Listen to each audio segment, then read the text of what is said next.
Railway असेल, विमान असेल, रस्ते असतील, ह्याची सुरक्षितता ही खूप महत्त्वाची झालेली आहे। सातत्याने माननीय गडकरी साहेब ही रोड सेफ्टीबद्दल आम्हालाही सगळ्या खासदारांना सांगत असतात, मीटिंग्स घ्या आणि त्याच्यामध्ये जातीने लक्ष घाला।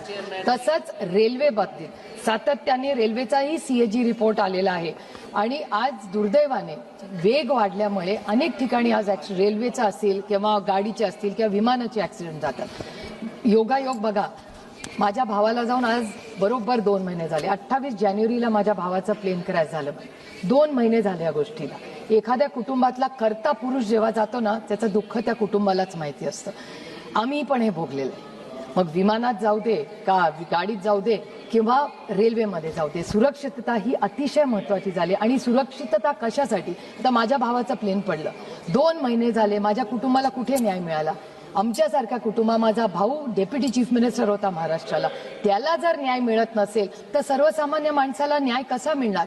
माझ्या भावाचा, मोठ्या भावाचा मुलगा रोहित म्हणजे पक्षांमध्ये केला आणि मी जाहीरपणे अरविंदजी इथे बसलेत, अरविंदजींचे, काँग्रेस पक्षाचे, डीएमके, सपा सगळ्या पक्षांनी, मला याच्यात राजकारण आणायचं नाही, पण एक FIR करायला रोहित पवारला जंग करावी लागली। आमच्या राज्यांनी तर महाराष्ट्रात घेतलाच नाही, पण अनेक राज्यांमध्ये जाऊन त्यांनी विनवण्या केल्या की FIR करा आणि आमच्या काकाला म्हणजे अजित पवारांना न्याय मिळू द्या। एक FIR करायला एवढी अडचण, आणि जर या देशाचे डेप्युटी चीफ मिनिस्टरची जेव्हा एवढा मोठा ऍक्सिडेंट होतो त्याचा FIR होत नाही तर सामान्य माणसांनी जायचं कुठे?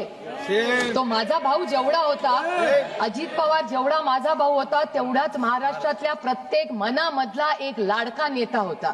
तर आज एवढ्या मोठ्या नेत्याचा एवढा मोठा ऍक्सिडेंट झाल्यावर इन्क्वायरी व्हायला नको? माझी विनम्र हात जोडून महाराष्ट्र आणि भारत सरकारच्या एवढीच विनंती आहे की पारदर्शक इन्क्वायरी व्हावी सगळ्याच ऍक्सिडेंटची। मग तो अहमदाबादचा क्रॅश असू दे, हेलिकॉप्टर क्रॅशमध्ये COD बिपिन राऊत गेले तो असू दे, मध्ये अँब्युलन्सचा एक क्रॅश झाला एअर अँब्युलन्स झारखंडला, किंवा अजित पवारांचं विमान पडलेलं, हा न्याय हा समानच असला पाहिजे प्रत्येक कुटुंब। मग तिथली तो पायलट असेल, माझा दादा असेल किंवा त्या ज्या महिला विमानात होत्या त्या सगळ्या असतील, ह्या सगळ्यांना न्याय मिळाला पाहिजे। ती स्टुअर्डेस होती तिथे, ती एक यंग मुलगी होती, तिला न्याय मिळाला नको?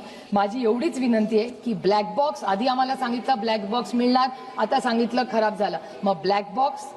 रोहित पवारांचे प्रयत्न, महाराष्ट्राच्या माननीय मुख्यमंत्र्यांनी काल याच्यावर स्टेटमेंट केलं, पण माझी एवढीच विनंती आहे महाराष्ट्राच्या माननीय मुख्यमंत्र्यांना की टाइम बाउंड मॅनरमध्ये ही इन्क्वायरी झाली पाहिजे। अनेक प्रश्न आहेत, त्याची उत्तरं सरकारने दिली पाहिजेत आणि अजित पवारांना जी ती केस झाली त्यांच्या विमानाला आणि त्याच्याबरोबर पायलट असेल किंवा जे कोणी त्या विमानात होते त्या प्रत्येक व्यक्तीला न्याय मिळावा अशी